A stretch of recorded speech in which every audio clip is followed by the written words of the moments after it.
Hello everyone. मौजे आलेगाव या नांदेड जवळील छोट्याशा गावामध्ये 2 दिवसापूर्वी जी दुर्दैवी घटना घडली, ज्यामध्ये एकूण 7 महिलांचा मृत्यू झालेला होता.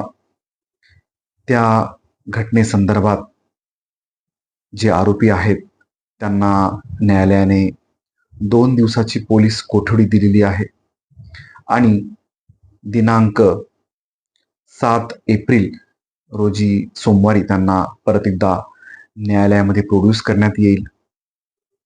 या आरोपींविरुद्ध 105 भारतीय न्याय संहिता 2023 तसेच 281 तसेच 125 अ आणि ब असे जे सेक्शन्स आहेत भारतीय न्याय संहितेचे, सहकलम 3 आणि सबसेक्शन 5 अशा प्रकारे यांच्यावर आरोप म्हणजेच गुन्हा दाखल करण्यात आलेला आहे.